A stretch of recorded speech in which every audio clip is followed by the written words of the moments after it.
Hi friends, అందరూ ఎలా ఉన్నారు? ఈరోజు అయితే నేను కాజు పాకం చేస్తున్నాను. చాలా రోజుల నుంచి చేయాలని అనుకుంటున్నాను కానీ అవ్వటం లేదు. ఈరోజు అయితే చేద్దామని డిసైడ్ అయ్యాను. అండ్ నాకు చాలా ఇష్టం. బయట కొనుక్కునే కంటే ఇంట్లో చేసుకుంటే చాలా సింపుల్గా అయిపోతే. అండ్ నేనైతే కొంచెమే చేస్తున్నాను, మరీ ఎక్కువగా కాదు. కానీ చూడండి, ఫస్ట్ అయితే కాజు తీసుకున్నాను. ఇంకా రెసిపీ స్టార్ట్ చేద్దామా? ఫస్ట్ అయితే ప్యాన్ తీసుకొని అందులోకి కొద్దిగా నెయ్యి అయితే వేసుకోవాలి. అండ్ ఇప్పుడు స్టవ్ వెలిగించుకొని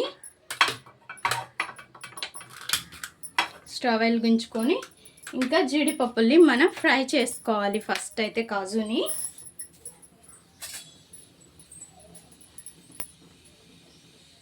అండ్ మంట అనేది తక్కువగా పెట్టుకొని కాజుని మంచిగా రోస్ట్ చేసుకుందాం.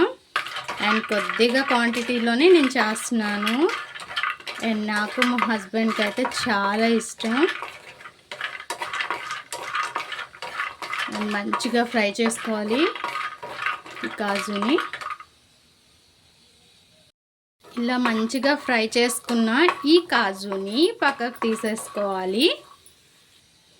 కాజుని పక్కకు తీసుకున్న తర్వాత అదే ప్యాన్ తీసుకొని ఇంకా కొద్దిగా బెల్లం వేసుకోవాలి. ఆ కాజుకు సరిపడిన బెల్లం వేసుకొని కొద్దిగా వాటర్ వేసుకొని పాకం రావాలి. మనకి పాకం అనేది బాగా రావాలి.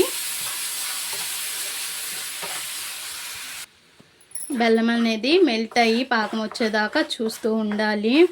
ఇది చూడమేమో కానీ తినడమేమో కానీ చెమటలు అయితే కారేస్తున్నాయి. ఈ వేసవికాలంలో కుకింగ్ చేయాలంటే వంటగదిలోకి రావాలంటేనే కష్టం. ఓ బాబోయ్, అసలు చాలా దారుణంగా ఉన్నాయి నెల్లూరులో అయితే ఎండలు. మనకి బెల్లం అనేది ఇలా వాటర్లో వేస్తే కనిపిస్తుంది కదా, చూడండి. సౌండ్ అయితే రావాలి, గట్టిగా రావాలి, ముక్కలాగా. కొంచెం మెత్తగానే ఉంది. అండ్ అలా వస్తేప్పుడు మనం కాజు అనేది వేసుకోవాలి. స్టవ్ ఆఫ్ చేసేసి కాజు వేసేసి మిక్స్ చేస్తూ ఉంటే వచ్చేస్తుంది.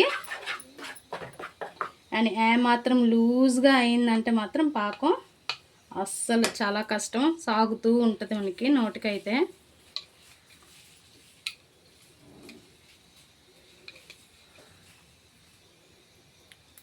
చూసారుగా, ఇలా ఇరగాలి.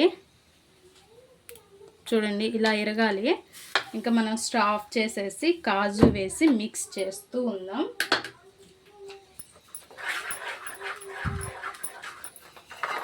ఇలా వేసేసి కలుపుతూ ఉంటే మంచిగా పట్టేస్తుంది కాజుకి. ఇలా కలుపుతూనే ఉండాలి, ఆఫ్ చేయకండి కలపడం అనేది. లేదు మీరు అచ్చు పోసుకోవాలన్నా అచ్చైనా పోసుకోవచ్చు. ఇలా అయితే మనం మిక్స్ చేస్తూ ఉంటే దానికి పట్టేస్తుంది, లూజ్గా వచ్చేస్తుంది. అండ్ తినడానికి కూడా బాగుంటుంది.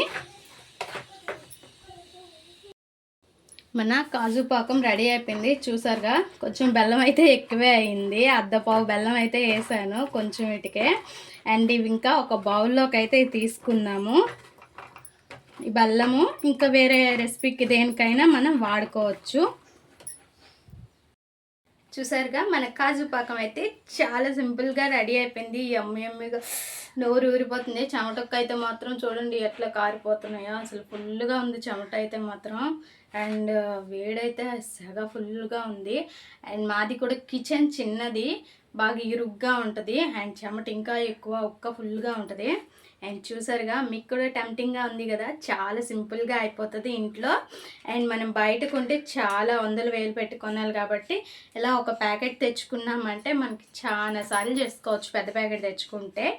మా ఈ వీడియో మీకు నచ్చినట్లయితే please friends, like, share, subscribe.